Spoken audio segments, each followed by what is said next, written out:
Cullen live in 1 minute.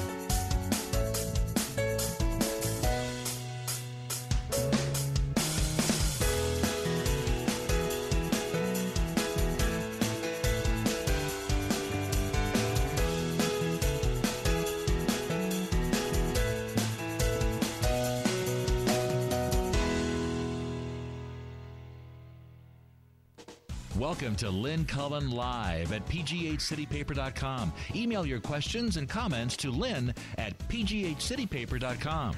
Yes. And here we are. Good morning to you. Another gloriously beautiful winter day here.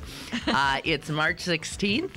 And it's a Friday, and I have a very interesting guest in the studio with me, Sister Susan English. She's a Benedictine sister of Pittsburgh. Yes. Yes? Yes. Of Pittsburgh. Not area, but Pittsburgh. Okay, so you guys, and you were telling me, so these are all little... independent houses, yeah. But affiliated with, in general, this bigger thing called the Benedictines. Well, no? we have a federation. So all around the country there are Benedictine houses, a lot more in the east and over. But we affiliate, and there's 3 or 4 affiliations, groups of sisters in the country that affiliate. So we have maybe 22 houses in our affiliation. Oh, okay. Yeah, all right. Okay. yeah. So... Sister Susan and I have been part of an effort over the last. Now I was trying to think. It's over a year. Yes. We have been at work, a whole bunch of folks, over a year. Over a year, yes. Maybe 2 years.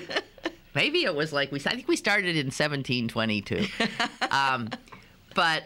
I have talked about this on the show over the years. Yes. And it is a documentary on immigrants in Pittsburgh. And it's not a historical thing. It's not, the waves of immigrants who created this, city and blah, blah, blah. It is, who are the immigrants now? It's a humanitarian type of program to, bring awareness to what it's like to be an immigrant and how difficult that is. Even if you come from a privileged background and happen to come to this country, it's still difficult. And it is titled... We Are All Immigrants. Now, that goes without saying, actually. We are all immigrants except Native Americans. And you put that in the script. I did. You did such a wonderful job with that script. I love it. Oh. It brings tears to my eyes. Oh, good. That's what I listened to it this morning. That's good. You either want them rolling in the aisles laughing or you want to make them cry. Well, we all agreed we wanted to make them cry, and we've been successful. Well, good. And I have to tell you, so this was a bit of labor of love, really, and of commitment on the part of a lot of women and one beleaguered man. That's true. Poor Dennis. He had to work with us, and I said to him one time, if you can tolerate how slow we are, because we really moved at a snail's pace. So it was really very, very just kind of moving along at the rate of a snail, if you can picture that. No rabbits in the group. There weren't rabbits, but we're talking about Dennis Wojtek. I'll tell you. W-O-Y-T-E-C. T-E-C. Yes, T-E-C. T-K. I think it's C. I think it's K. Well, we'll have All right, well, okay. Wait a minute. I have it right here. Never argue with a nun. I've been told, by the way, it seems to... What's the difference? Somebody once said, don't call me a nun. Must have been a sister. Because that's a different thing than a sister. There is a technical difference, yes. But you don't take offense if somebody calls you a nun? No, and we even call ourselves nuns sometimes. Oh, you do? Okay. Yeah. So what is the technical thing before we get back to business? Okay. I'm not an expert in religious history, but a nun is more cloistered. That's what I thought. And we're Out kind there. of semi-cloistered out there. There's groups that are more out there. Some groups were served just to serve and to be out in the world. And the Benedictines originally were a lot cloistered, but when they came to this country, they couldn't do their work and still be cloistered. And their work was? Well, originally it was mostly teaching schools, having hospitals, doing all the social service stuff that the United States wasn't doing in the 1800s. So then they came to serve the immigrants. And it was sisters who provided the first hospitals and health care. I remember in Pittsburgh as well, it was religious organizations. I read someplace that there were 60-some religious organizations that have served Pittsburgh since the mid-1800s. Wow, that's amazing. Yeah, it is. So the thing, though, is that... I want to say something else about that, Lynn. You betcha. We have worked ourselves out of a job. Sisters did such a good job providing education and health care, and so as that's gotten taken over by the state, and as people have gotten educated and no longer need it, we worked ourselves out of a job. Yes, so we're you did. all looking at how to do these social service things like this video. Well, I think but that's so wonderful because you have to have work. And so it seems to me throughout my career as I've encountered sisters that they tend to be very much involved in the nitty-gritty of human Absolutely. Absolutely. of human endeavors, and that you continue to provide a safety net or help to the least of us. Yeah, our community has a long history of working with immigrants, for example, just on a one-on-one basis. Maybe taking a family that Catholic Charities said needs a home. Most recently, we took in a family with a little baby, and they were Latino. I forget. They may have been Mexican, but I'm not sure. But they had been living in a basement apartment, and there was mold in that apartment, and the baby was highly allergic, and they had to move out or the baby was going to die. And so we gave them temporary shelter until they were able to find something else. Mm-hmm. Yeah. So somewhere this idea came, because you do deal with the immigrants of Pittsburgh, and we should say that some of the immigrants in Pittsburgh do not have the proper papers. That's true. And those are some of the immigrants that you have worked with? Well, actually, it's considered bad form to say, are you documented or not documented? So you don't even ask. Don't ask, don't tell. Don't ask, don't tell. But when people begin to trust you, you begin to know. So I was looking for a way to take my life coaching out into some kind of service. And so I was looking for a grant and got connected with the Sisters of Charity of Nazareth, who gave me a grant to do some life coaching with Latino immigrants. And I connected with Sister Janice Vanderneck, who's well known in the Latino immigrant community. And that's how I got to know a bunch of immigrants in Pittsburgh and begin to learn about documented and undocumented. I mean, I hadn't thought much about immigration before that. Okay. Yeah. Well, we think about it a lot now, immersing ourselves as we did over the last year or so in this documentary effort. And by the way, the documentary is finished. Ah, yes. It's a half hour, Mm-hmm. and what it really is, it's very simple. I mean, it's not like as I said, not a history. It's really just the voices of immigrants Mm-hmm. that are now in Pittsburgh, their stories. And what you see is it doesn't matter if the immigrant comes from Europe, Mm-hmm. if the immigrant comes from Africa, if the immigrant comes from south of our border. The stories, and as you said, even if they're coming from privilege or Right. they're coming from poverty, there is such a sort of constant thread in all of their stories. And I think the purpose of the documentary, one hopes, is simply to see this common humanity, so we can Yes. get away from the stereotypical view Yes. that so many Americans Yes. have of illegals. Right. And so the documentary doesn't try to solve the problem of No. how to protect the borders. That's not what we're about. We just know we have to do something better because people suffer so, and they don't deserve the kind of suffering. And with reform, a lot of the suffering could be relieved. Exactly. Yeah. I was just reading, as I was getting ready to come here, I was just reading about African immigrants, and we interviewed a number of African immigrants. Right. And so I was reading 3 stories about them from AJAPO, which is one of the organizations that serves here in Pittsburgh with immigrants. And what they had to go through. First, they lived these horrible lives in refugee camps and flee because of war. And then when they come here, they have no idea how to adjust to this culture. It's totally alien. It is. They were told everything was free in the United States. Ha! Little did they know. Oh, man. Now, I actually think the people that come from south of our border have a better understanding of what to expect because their countries haven't fed, I don't think, as many lies or as many misunderstandings of the United States. Yeah. Yeah. Well, the one thing that becomes clear when you meet and talk to immigrants is these are people who are determined, they're courageous, they're willing to leave everything they know, their language, their culture, their families, to make a better life for their children. It is that is the common story. It doesn't matter who you talk to. Right. And the trials that the immigrant generation is willing to endure for that future payoff is so... It's amazing. I can't imagine doing it. No, I don't think and you know, I was talking to somebody yesterday. I don't understand why some Americans don't understand that this is what makes this country special. Yes. This is what makes us wondrous as a nation. Yes. It's the ingathering of the world's most gutsy that's a people. Yeah. I hadn't thought about that, but it has to be. It is. Because who stay? I mean, you're living in a horrible situation somewhere in the world. And most people stay in the horrible situation. But some get the guts and the courage to say, I'm getting out of here. Right. I'm making something better. Those are the people who come to America. And so, yeah, that's what makes this a strong nation. I know, there is no doubt.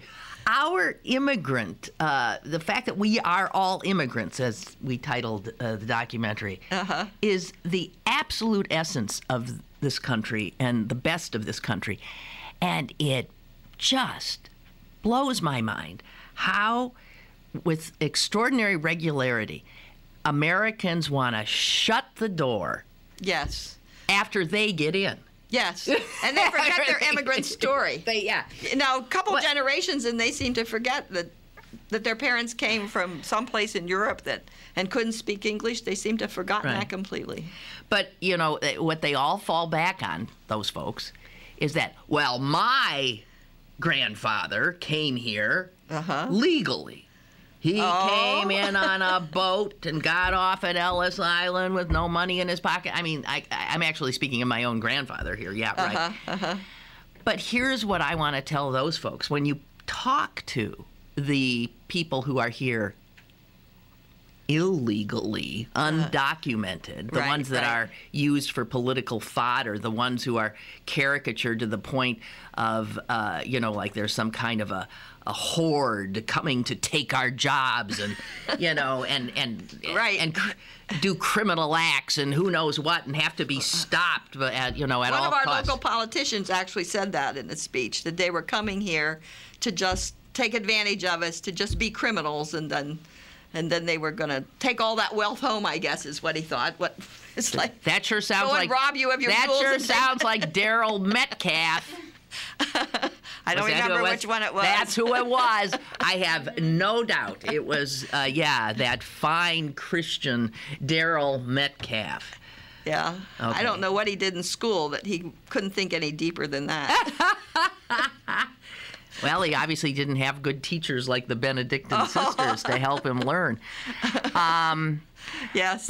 But what I was thinking about that is what you find out is that these poor people in Mexico, in Guatemala, they have no legal means to get here. They don't. They don't have the pathway that our grandparents have. Right, and I don't understand all of that. See, I don't either, but that's where there's a solution somewhere. Yes, yes. And the other thing I don't understand is it's so complicated. When we say in the 1900s, oh, my grandfather or my great-grandfather was legal, he didn't have all this ton of paperwork. No, to he be just legal. had to show up, right? Right, yeah. Pass so a physical and in you came. it was much easier. And if you really look at your family story, you can't be so sure they were also legal. Yeah, that's right. Yes, you don't want to look too closely there, and there's skeletons in them their closets. And also what I was thinking is that if there had not been a legal entry, and if there had not been an ocean, a lot of our grandparents who came from Europe would have done exactly what the Latinos that are coming across our southern border are doing. Well, see, they would have found a way in. Well, the other thing is we've been encouraging Latino. We rely on their labor, do we not? But We have all an the way economy. back through the years, they Yeah. were encouraged to come because we needed the labor in different areas of the country. Cheap labor. And so it's only been recently where all of a sudden there's this, like, oh my gosh, they're just coming to be terrorists. And I read someplace in the last couple of days that there's been no identified terrorists coming into this country from Latin America. Really? The ones Not a one. Undocumented, that is. Uh-huh. But all the terrorists have been legally entered into this country. So that's a fallacy that they feed us in the news. Well, there's much fallacy being fed. So we've got this little thing that we put together, and let's explain who put it together. Really, this is I want to say a consortium. I don't know what it's a Collaboration. It's a bunch of nuns. It is. It's about 12 different religious communities in Western Pennsylvania, and so we come together in this committee, and we initially started to look at human trafficking. So our national group had said, you should be looking at human trafficking. So we did that, and we did an education project on it, and then we'd finished that. And we said, okay, we're going to look at immigration because that's a really hot topic, and it's certainly a place where people need us. But what do we do with that? And I said, oh, let's take this little nice, cute MP3 player that I've been using when I teach my classes at Duquesne. It's so clear, and let's just record a couple people. Well, that was like this size project, and it's now like this size. Look what happened. What happened? The Spirit was leading. Well, we were talking before. The sister said, well, how did you get involved? And I said, I can't even remember anymore. But none of us, I think, who got involved in this had any idea what we were getting involved in, or that it would last as long as it did, and it would become sort of as big an effort as it was. Right. But I don't think there's a one of us who's not grateful for the experience, because for me, I was so touched by the people I met through this, the immigrants, and so humbled by their courage. There were times when I'd come home after maybe doing 5 interviews, meeting 5 different people. I'd come home and I'd cry. Wow. I was crying a lot. So when you said what I wrote made you cry, yeah. Good. It's like, it's payback. Well, I noticed as you did the interviews how, at first you did the interviews and they were all kind of proper and she wasn't interjecting anything. And then as we did more and more interviews, Lynn was just getting like, and she was interjecting. Well, because I just, you start to get a picture.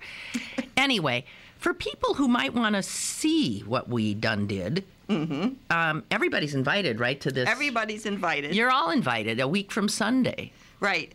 We asked for an RSVP, if possible, and they've extended it to the 21st.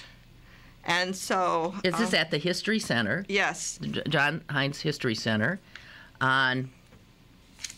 What? Well, it's on, I'm looking here to see where I can't read the print. Sunday, funny on my printer there. I got it. Sunday, March 25th. Mm-hmm. And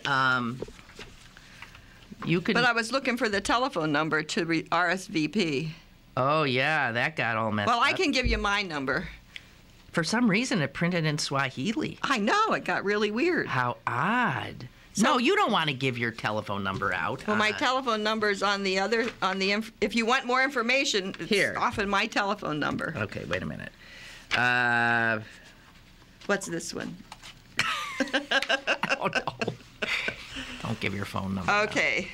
Don't give my phone number out. Okay, so you're supposed to respond to this phone number, 724-869-2151. Okay. That's the official. Okay, but let me just tell anybody who might be interested. It's 2 p.m. Sunday, the 25th. Mm-hmm. And look, if you're wandering by and come in, no one's going to throw you out either. That's true. Yeah. So, but what will this thing ultimately be used for? I mean, so we did it. You can go see it on the 25th. But what do you think we'll end up doing with it? Yeah. Well, we're hoping to do some presentations in parishes, perhaps, some informational things in schools. It would be good for college classes. Dennis is going to attempt to get it on more radio than what we're doing right here. So it's an educational piece, really. And the idea being simply this one simple idea. Hey, look, we're all pretty much the same here. Can we stop pulling people off and saying you're not desirable and you're not here legally and where you're a threat to us? I mean, it's just a common humanity. Well, and to get people to think about, right, the humanity, so that when the issues of immigration come up, that they're like, oh, wait a minute. But what's interesting is when I started to do this, we were looking for immigrants to interview, and it never occurred to me to look to the woman next door. I mean, I live beside an Irish nun who's an immigrant. She really came to be a missionary to us in the United States. A missionary to us? Exactly. What do we need a missionary for? That's our right. That's our arrogance again. Yeah. But she did, and she does a great work. She runs a program called Angels in Overalls, right? Overalls, which serves people with housing needs and furniture, people that fall through the cracks. I'll tell you, you sisters, God bless you. So she often meets immigrant families. But she's an immigrant, and it's like, whoa, I didn't think of Sister Florence as being an immigrant. And then it dawned on me, wait a minute, I've got a cousin who married a German woman who's an immigrant. And I have another cousin who married a woman from St. Kitts. Now, that's an English protectorate, I think. Well, there's 2 more. And then it's like, oh, my God. I have 2 children who are immigrants. Because I had 6 children before I became a nun. And one's from Canada and one's from Korea. I mean, it's like, wait a minute. Wait a minute. Yeah, it just occurred to you. Wait a minute. Right. 2 of my children are immigrants, for heaven's sake. Yeah. My child's an immigrant. Right. Right. So we are all immigrants. Yes. So I wonder if you just blew anybody's mind by saying that you had 6 children. I don't know. Well, she does. She does. I mean, you can't Yeah. ever get rid of them. There they are, 6 of them. And you raised in a family? I did. And when my children were all grown and my husband was no longer in the picture, and I was transitioning from teaching at a university and I wanted to do something else, I began to think of religious life. But I actually was having trouble with the Catholic Church. That's not hard to do, Oh, I'm not saying a word. And so I tried to be a Unitarian, and that didn't work. It just didn't. It wasn't. I couldn't find a home. Too mushy. It wasn't. It was too. Yeah. Yeah, I love the Unitarian principles, Yeah. but there was like no ritual, and Yeah. I didn't realize I was so attached to that the kind ritual, of thing. yeah. So I had cast about looking for a faith home, and finally I went to the Passionists, and a friend of mine, we visited the Passionists, and I said, look, I need to find a way to get at peace with the Catholic Church. And so he recommended Pat Rampolla, who was a spiritual director, a woman. Mm-hmm. And so we talked over a period of a year or so, and during that time she said to me, you obviously have a calling. Now, she didn't say calling to religious life. She just said a calling. It could have been a calling to teach school for all I... But I immediately jumped to religious life in my mind, but I didn't tell anybody because I thought, oh. Boy, are They'll people think gonna? Yeah. Everyone will think you've lost your mind. Right, and that nobody will take me. I'm too old. I'm too progressive.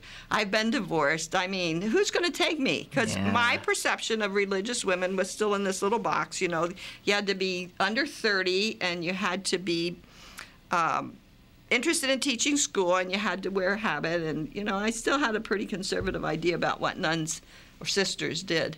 Well, then I finally admitted it to Pat, and she encouraged me to do some investigating. And so I got connected with the Sisters of Divine Providence, who are fairly progressive sisters. Yes, they are. I remember walking around the circle with them and finding out, oh, gee, there might be a path here. And then I got connected with the Benedictines by a friend who said, oh, you can't become a religious until you talk to Sister Roberta. She's dynamite. And I think that this friend, Chris, actually called the Benedictines for me. So they had a really good vocation director at the time, Sister Judith, who followed up. And we talked more and more, and I revealed more and more of my difficult past, right? And you know, we worked all that out. And you know, I started to visit there, and I just knew. Now she would remind me, it's two-way street. They have to know too, but I just knew. And so I never doubted for a minute. So they have to accept you. Right, very much. They have to accept me. It has to be a two-way street. And how long have you been? It's not a member. How long have you been? Well, I started this investigation in the year 2000, and then I kind of gradually transitioned, and then you go through these initial postulancy, and then there's a ceremony to go into the next stage. And so you go by stages. I mean, it's like getting married, really, except there's a much longer engagement period. Mm-hmm. You really have to think about it. You really have to think about it. Well, it's sort of like adopting a child, too, where you really have to think about it, I think. I can't remember that I thought about it that much. I just think the process makes you think about it, whether you want to or not. I mean, if parents who have their children the old-fashioned way were to have to engage in the soul-searching and all the work that adoptive parents do, yes, we might have more conscientious parenting going on, I would think, or we might weed out some folks who shouldn't be in the first place. I definitely needed more support with parenting when I adopted, because issues come up that you don't expect to come up with. So do you have kids. you have grandchildren and stuff? Oh yes. Yes. So my grandma's a nun. Right. My grandma's a nun. My kids like to use it in the cocktail story, you know. The shocker. They like to do that. It is. I mean, it's surprising. It really is. Yeah. Do you miss not being able to have one of those habits on? I didn't look at any orders where I'd have to wear a habit. Really? Yeah. That just didn't appeal to me at all. Yeah, to do that. Now, I might rethink that if we all went to some kind of, like, simple dress. Simple dress. Yeah, but I sort of miss the days when you knew a nun. You could tell one. You know, now you guys are like, we're hidden. You're in communication. Yeah, you're like spies. You're like double agents. Nobody knows who you are. But the difficult thing is when somebody knows you're a sister, they put this persona on you that's not you. That's true. And so it becomes fake. Yeah. And that's very uncomfortable. Right. And I don't think too helpful. Yeah. And so people also put on them their fake personas of being good in front of you, they say they won't swear in front of you, but they'd go over here and swear. I'd swear in front of you. Well, I'd probably swear back. So, I'm sorry, but I think it's the women of the Catholic Church that still, to me, have the heart of the church. And the guys who run the thing, they get lost a lot, if you ask me. I don't want to put you in a position of having to say, agree with me, but I bet she does. I'm not saying a word. Oh, look somebody's written in, Margaret's written in, she is too cool. He's talking about you. Oh, well, that's nice. Thank you. I appreciate that. They don't make nuns like they used to. Absolutely don't. Look. Well, I don't know about that. My teacher threw a desk across the room. Your teacher threw a desk. Your nun threw a desk across. Wow. I'm glad they don't make nuns like that. Yeah, they were scary. So, I think some of that was had such a rigid life that it came out in ways that weren't very becoming. Yeah. And we were talking earlier.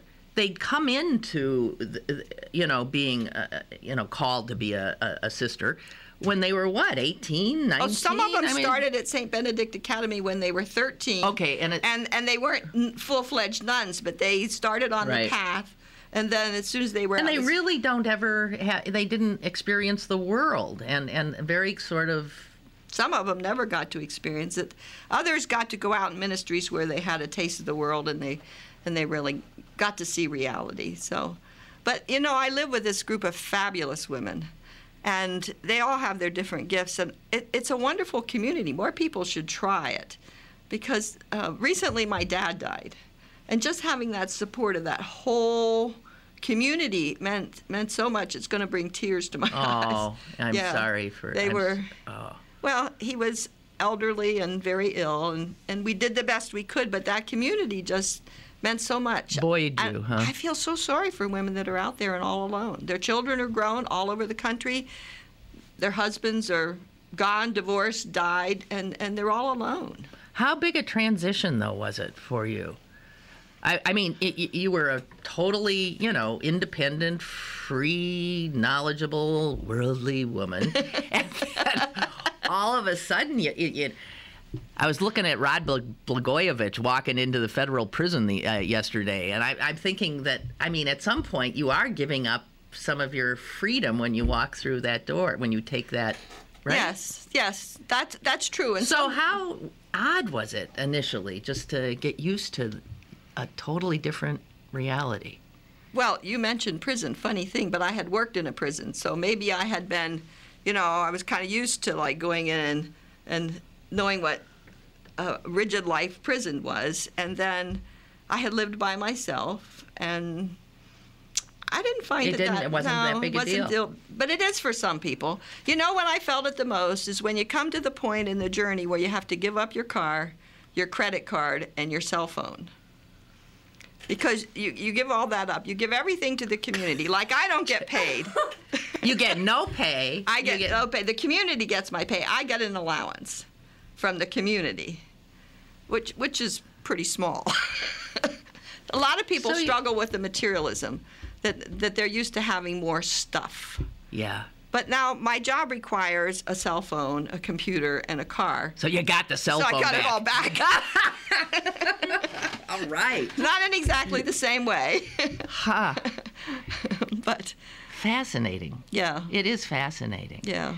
So you see what a treat this was for me to get to know you, to see behind the scenes, because I would go to the, is it called a monastery? We with call women? Yes, we call it a monastery. Those words, convent and monastery, got turned around over the centuries. Okay. And so after the 60s, when the church went through a big upheaval, Vatican II, our community, way before I was there, kind of took back the history. We were encouraged to investigate our history Okay. and take back Right. our histories.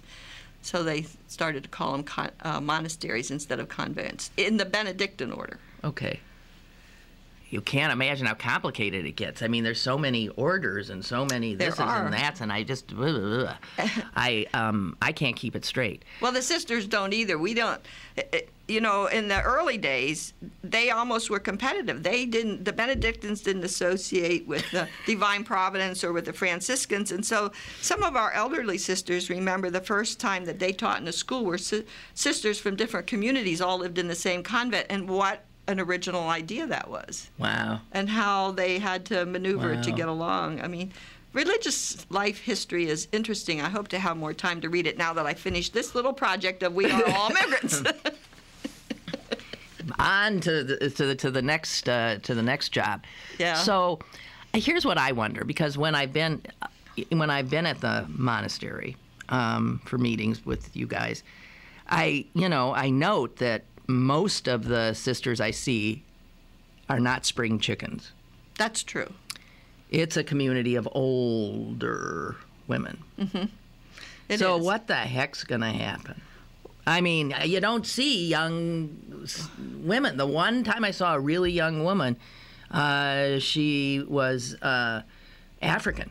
I don't know what she was doing there, but I think she was passing through. Well, but we she have was a African. we have a young It was African American woman who's living with us, who's working on her doctoral degree, and she had been living in an Arab country and had to come out, and she had given up everything to go there and do her research, and she's had to come out, and she needed housing and some help with finishing. So But so what's going to happen? Well, what happens if you just get middle-aged women to come in? Women like myself. Women like you. Yeah, women like me, that their children are grown, husband's out of the picture, and they want to focus on giving back. They want to focus on spiritual life.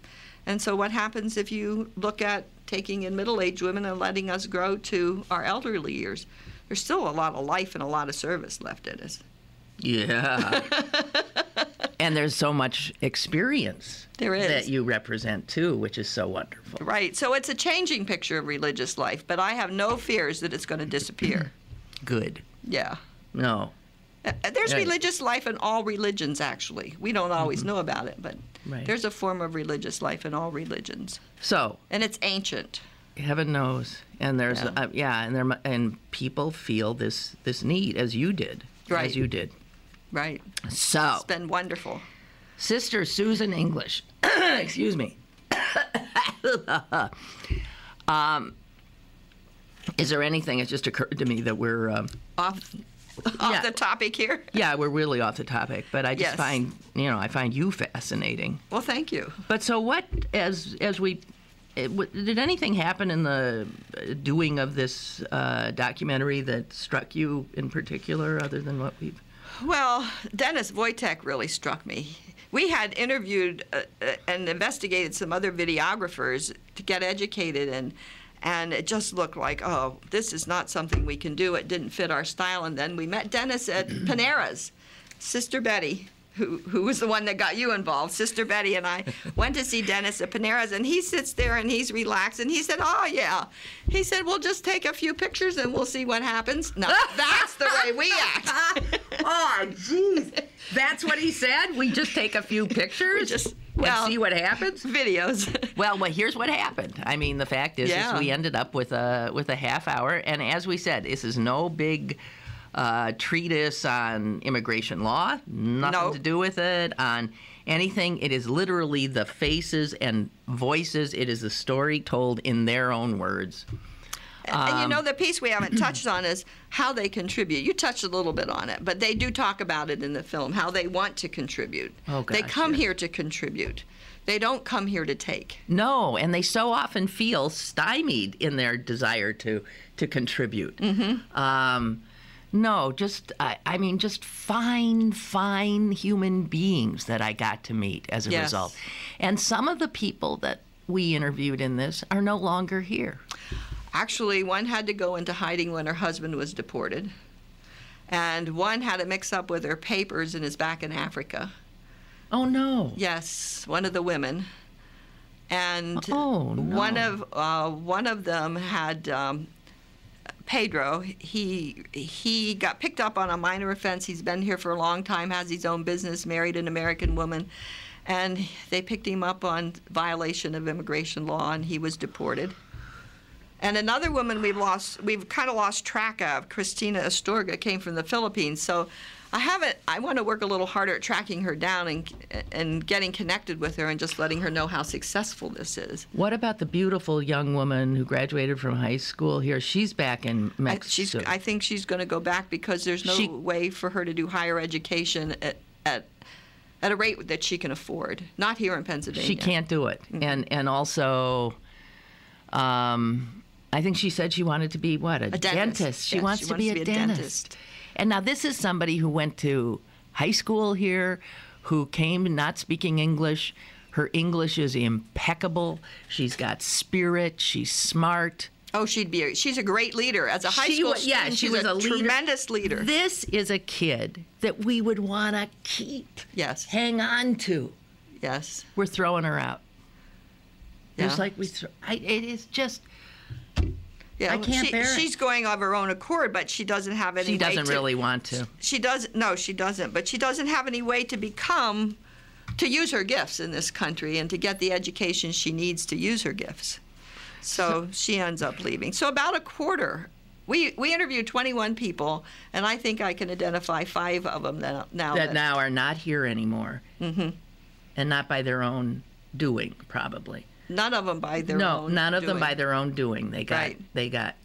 Yeah, the situation caused them to leave, or else they actually got forced to leave. Yes, it's sad. So we almost should have an addendum to the video, darn it, at the end, showing their pictures. So-and-so had to, blah, blah, blah, was deported, so-and-so, da-da-da-da, deport. So people see, okay, they've already gotten to know these wondrous people, and now they're gone. Right. And sometimes it broke up families. Like the young woman that went into hiding, her husband's now, I think, in Guatemala. And she went into hiding. Her trip here was so horrendous that I don't blame her for going into hiding. I mean, she was raped and she rode the train. She was one of those that you hear about that just suffered terribly to get to this country. And you know what? So often when we were doing these interviews, and I would say, well, so just, can you tell me the story of how you came? Oh, they'd cry. Some of them couldn't. Yeah. They couldn't. They would just begin to sob. Yeah. It was hard. And some came more than once. I mean, they came and then it didn't work. They got caught, back they went, and then they had to keep trying and knowing it could cost them their lives. Yeah. They could, and some got lost. One got lost in the desert. Totally lost in the desert for like 5 days, no food, no water. They're vulnerable to these despicable traffickers in coyotes. Yeah, coyotes, and to rape, and it's unbelievable. And why are they coming? You think they're coming to take your job? No, they're coming. Because it's the only way they see to provide for their children and give their children the chances they didn't have. Some of them come because that one couple, they had nothing to go back to. Nothing. There was nothing. They had no home. I don't know why, but they had no home. They had no money. They had no choice except try again to come with the hope that they could make a living here.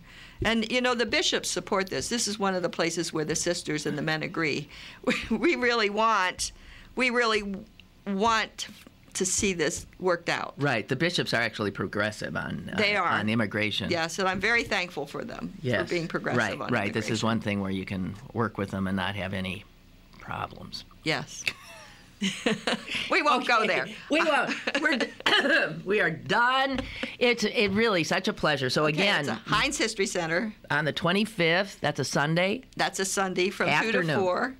And we won't throw anybody out, whether they did an RSVP or not. No, because we're all about including people. So you can come across the border without papers, without RSVPs, and we'll let you see this thing we did. Oh, and Monday we should have a live website, Path to Justice PGH. Oh, okay. And that will tell you how to register. Okay, thanks for that. Path to Justice PGH. Yes. Our committee's called Path to Justice. .com. Yeah. Sister Susan English, this is the new look of the nunnery now. I love it. I just love it. I mean, you expanded my head knowing, this was a real joy to work with you guys. Well, it was a real joy to expand my head about Jewish people. Loudmouth Jewesses. Good. You see, we make a good pair. We do. That's right. That's right. We all came from the Jewish heritage. Yes, indeed. People forget that. That's true. Last time I looked, Jesus, you ask him, hey, what religion are you? I'm a Jew. That's right. That is right. We forget that. Yeah, you count that one on our side. That's right. Okay. I'll look forward to seeing you a week from Sunday. Yes. Good, great. Thanks for coming. It was fun. It was fun. I hope I didn't shock my sisters. They were watching. No. Don't. She's a wonderful ambassadress. Oh, thank you. Thank you. Did I say ambassadress? What a sexist thing to say. Ambassador. Okay. For the Sisters Religious. That's another weird thing that you say. Sisters Religious. Religious sisters, sisters religious. Why? But it gives the adjective coming after the noun. Oh, I didn't know we did it after the noun. Oh, I've heard it more than once. Sisters Religious, I've heard. Oh, well. You never heard that? Can't say that I have. Okay, well then. I don't get around a lot. Ever since they took her car. Made her turn in her keys and her cell phone. Oh, well, I work on the 4th floor in my life coaching, and I work on the 1st floor, and I commute to the 4th floor. So that's my commute. I actually have a commuting bag. But I do work at Duquesne. I teach coaching at Duquesne, so I do get out a little bit. So life coaching? Life coaching. Meaning how you How to live? Yeah, instead of how to play baseball, how to live. How to live. Oy, that's harder even than baseball. We should talk about coaching sometime. That's an interesting subject. Indeed. What's I might going on. need somebody. Yeah. You take on private... Private clients. You yes. do? Oh, yes. Yes. There's a lot of coaches in Pittsburgh, and we're training more. Wow. That's a whole thing. Executive I don't even know anything about coaches and it. health Really? coaches and all kinds of coaches, yeah. Great. Yeah, our lives are so complicated. We need a little help from time to time. Boy, is that true. Sister Susan English, ladies and gentlemen, and you're all invited, whether, you RSVP or not, to We Are All Immigrants, the premiere at the Heinz History Center Sunday, the 25th. That's a week from this coming Sunday, at 2 p.m. By Path to Justice, PGH. You're good. You're a natural. Thank you so much. Thank you. Okay. Thank you all out there. We'll take a quick break and be back. Okay. Email your questions and comments to Lynn at pghcitypaper.com or call Lynn at 412-316-3381. Lynn Cullen Live will return in a moment. Far from the city where the Lorax roams free is the home of a magical truffle of trees. They grow happy and healthy and thick as you please, just waiting for visits from yous and from me's. Whoa. In a place you will love with things you'll adorest. It's a magical spot. We call it the forest. Look, everyone here needs the trees. And who are you? What? I'm the Lorax, guardian of the forest. I speak for the trees. Visit the animals. Come see the plants. From the mighty sequoia to the tiniest ants. Discover its beauty. Take time to relax. See brown barbaloots or even the Lorax. I feel so alive! I just like hearing you say it. The forest is there for you to explore. So come once to see it, then come back lots more. Visit discovertheforest.org. This message has been brought to you by the U.S. Forest Service and the Ad Council. Go to bergbargains.com for great all-inclusive deals on tropical beach resort getaways to Mexico and Punta Cana for as little as $300. That's a 75% savings. bergbargains.com, Pittsburgh's only online deal site where the deals don't expire. bergbargains.com. Pittsburgh City Paper's Coors Light Silver Shootout Pullout is available now. Pick up one today for the best places to celebrate St. Patty's Day and your chance to win Dave Matthews Band tickets.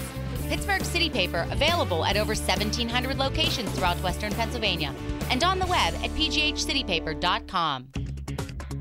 Now, it's back to Lynn Cullen Live at pghcitypaper.com. Okay, I'm here. I'm just hung up a little bit here. There. Well, I hope you enjoyed meeting Sister Susan. She's one of a whole bunch of wondrous women that I got to know as a result of this effort. Gosh, wonderful. Just wonderful people. Okay, so we got a little time left, and there's just a few things I want to note. Governor Corbett. Oh, first of all, where were those Colbert is tweeting. Oh, You have some of those? Can we get them? They're too funny. Stephen Colbert is on Santorum today, and he just keeps putting out one tweet after another that's sort of defining Rick. And I mean, I could scroll through mine, but can you get them all together there? They're so okay. They're so funny. And also, Chris Potter was tweeting earlier. He was at this, apparently as a speech the governor was giving at Pitt today, and everything was under, I mean, any student who asked a question was vetted beforehand, the questions vetted. I mean, no signs allowed. This is how now a governor meets his young constituents. It's just unbelievable. Okay, so here's Colbert on thanks, Jess. On some of the things. These come out every 10 minutes or something, or every. Rick Santorum preferred the second Darren on Bewitched. Rick Santorum believes it's a mortal sin to mix slushy flavors. Rick Santorum's childhood nickname was Mr. Santorum. For Halloween, Rick Santorum went as a saltine. Oh, dear. Let's see. Okay, I just see. Rick Santorum's favorite quote from Jesus is, "It's clobbering time." Rick Santorum once strapped a dog to the top of his church. Rick Santorum gets heartburn from water. Rick Santorum wrote an op-ed about the filth in Finding Nemo. Rick Santorum was the basis for Haley Joel Osment's character in The Sixth Sense. Rick Santorum hasn't played basketball since he accidentally chest bumped a teammate. Rick Santorum has body hair in the exact shape of his sweater vest. That's a funny one. Oh, and did you see, by the way, he stopped wearing his sweater vest? Have we noted? Yes, he has. Somewhere his handlers, maybe our good friend John Brabender, said, we got to ditch it. I know it's become a thing, but we got to ditch it because it just doesn't look presidential. I don't know why a president couldn't wear a sweater vest. I got nothing against him. Ray writes, by the way, in regard to immigration, as I watch the tens of thousands of red-haired, blue-eyed, white-faced Irish Americans, of which I'm one, parade through the streets of Pittsburgh tomorrow, I wonder how they would accept the parade as a testimony to immigration success. I suspect most of them think of immigrants as a dark-skinned problem to be solved. I know for a fact that the INS could fill a couple of paddy wagons with the illegals from Galway and Cork tomorrow. But then we all look alike. You know what? Ray is saying something here that is absolutely true. You want to know what an illegal immigrant looks like? Often it can look like a white-skinned, red-haired, blue-eyed, Irish girl. There's a lot of illegals that, that we let pass because they look like us and they speak our language. And not only speak our language, but speak it with this delightful accent that we love. So there's little doubt of the racial aspect of... But when the Irish first came, of course, they were not looked at as white people. They were considered, a race of, primitives, which isn't far off the mark, actually. I'm just kidding. Okay, do we want any more of these? No, I think the Rick Santorum has, that was his best, and that was the first one he did, huh? Mm-hmm. Body hair in the exact shape of a sweater vest. Okay, I'll give you back your thing. So anyway, back to Corbett. Do you believe what he said? I mean, this is what happens to Republicans when they go off the deep end and they're in a position of power. So in case you hadn't heard it, when he yesterday said that he was absolutely for the Women's Right to Know Act. Doesn't that sound wonderful, ladies? The Women's Right to Know Act sounds like something that they're doing just for us. Yeah, well, they are, but it's nothing that's positive.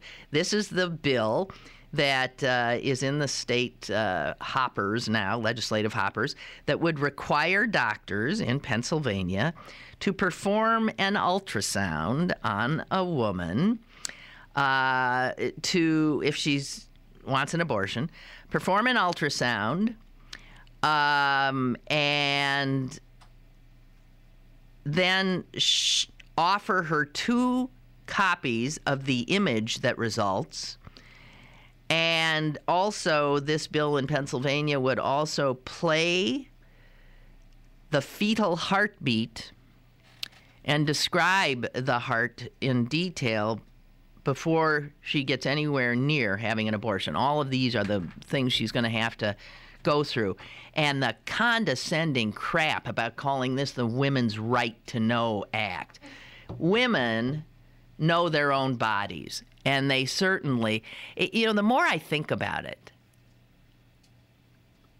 that Republicans think that the state should involve itself in the most intimate aspect of a woman's biology is absolute madness.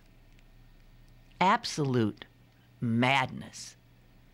And this is the party that pretends it's for small government. So small it can fit in your fallopian tubes. Anyway, the governor was asked if he thought the bill goes too far to force a woman to look at this ultrasound image, of which she will be given 2 copies. And the governor said the following: well, you can't make anybody watch, okay? You just have to close your eyes then, as long as it's on the exterior and not the interior. As long as we don't have this like, dildo up you, as long as we're just jelly bellying your outer self and coming up with an image of a fetus inside you, and forcing you to look at it, we can't force you. You could close your eyes.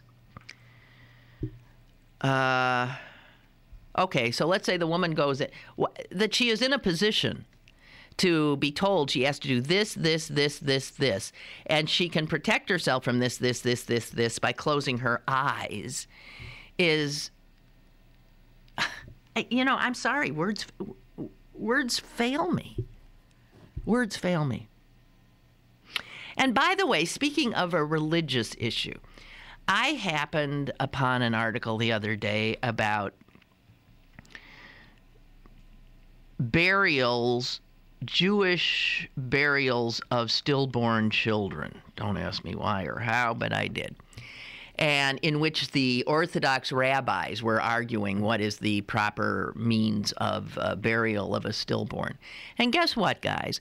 Turns out that in my religion, at the most fundamentalist level, the Orthodox, they do not consider a stillborn child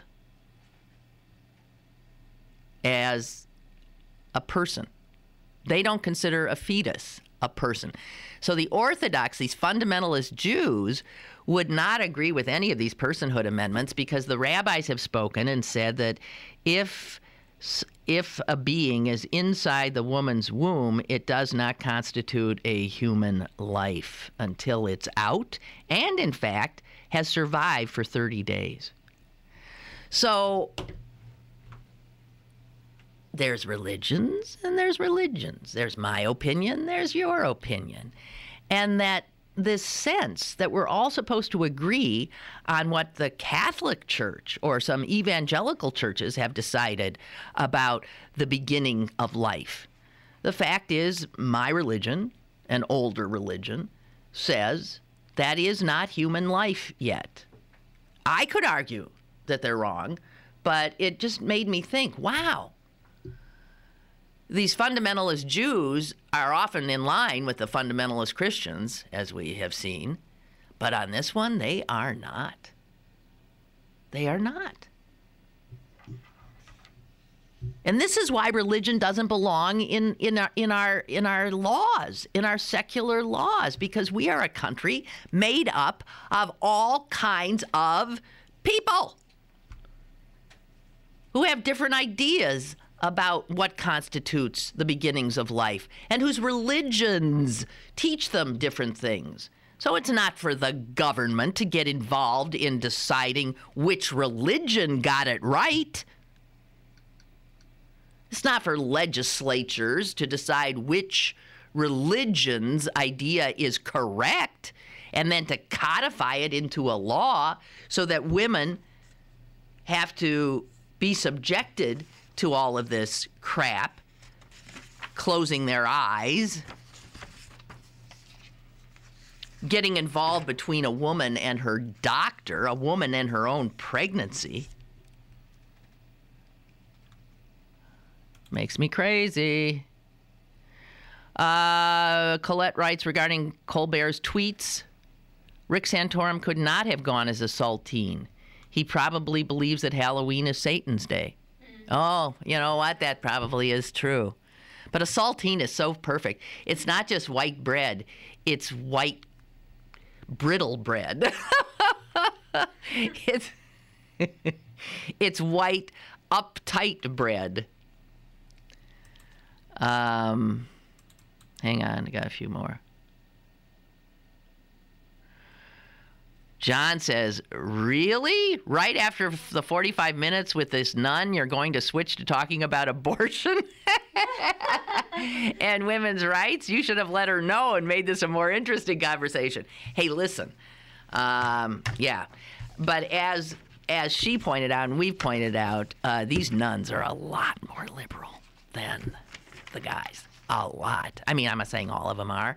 But wow, you can't be out there working with the least of people and not be that way. But yeah, on abortion, they're pretty, I have no idea. I would not ever raise the subject with her. I like to, yeah, so yeah, here I am. But I showed up on abortion just because I wanted to talk about Corbett and his outrageous remark of just close your eyes. God almighty. That a governor could say that. I'm for this law. And if the women don't like it, they can just close their eyes while we insert ourselves in metaphorically and in reality into her most intimate self. Madness, folks. And I got to tell you this, the Ori sisters made it into the lead editorial in today's New York Times. Whoo! They did. I don't think they're happy either. It's an article in which they talk about the election of judges. And the article informs us that at the Alabama primary on Tuesday, besides Santorum winning it, a guy named Roy Moore won the Republican primary for the Chief Justice of the Alabama Supreme Court. Does that name ring a bell, Roy Moore? It should. He was the idiot, the nitwit, who, remember, refused to take that Ten Commandments tablet out of his courtroom, and despite the fact that the law required him to do so, and so he defied a court order, making him, of course, a hero to the knuckle dragging set, and now they have rewarded him with what will probably be a win in November and the Chief Justice position of the Alabama Supreme Court, Roy Moore. And they go on to talk about these totally outrageous things that go on in our courts, and then they say this: Alabama is not the only state to draw the wrong sort of candidates and indulge in the wrong sort of campaigning. In Pennsylvania, Jane Ori, a Republican member of the state Senate, is now standing trial on charges she used her government staff to help her sister, Joan Ori Melvin, in her successful run for the state Supreme Court. Janine Ori, another sister who worked for the judge, also faces charges for the misuse of government resources. And the Pittsburgh Tribune-Review reported that a grand jury is looking into Justice Melvin's possible involvement. Okay, I don't know if the Tribune-Review is going to like ending up on the front page of the first editorial of the New York Times, but there you have it. The Oris put in the New York Times today as an example of everything that's wrong with politics and also the way we choose our judges. So that'd be it. I think we're done. And yeah, if you want to see me on TV tonight, well, you could. I'll be on WQED at 7:30. They do that local roundup weekly news and review show called 4802, and it precedes Washington Week in Review. It is the local edition. So if you want, join me. It's a half-hour show. There's 4 other people there, so the odds of me getting more than 5 minutes to talk about anything are, so I don't get to say much, and I don't get to pick many fights because you can't do it. I've had people say, well, you're not as, outspoken. You can't be. You have to share. You have to share. Anyway, that's the show Chris Moore moderates so ably. And what else? Monday, I do have another guest staying just for a little while, telling us about, there's a lot of film festivals starting up, and this one is the one I always love it. It's the Israeli Jewish Film Festival, which brings in the most fascinating films. Talk about getting out of the purview that you tend to keep yourself in, and reaching out for a different cultural perspective. Fascinating stuff. And it's not just films from Israel and the United States. It's films from all over the world. Great opportunity. So I'll tell you some of the things coming in for that. Okay, have a great weekend. Wear your sunscreen if you're going out. Don't get burned. It's going to be 110 tomorrow or something. Okay? Be careful. Jeez. Bye.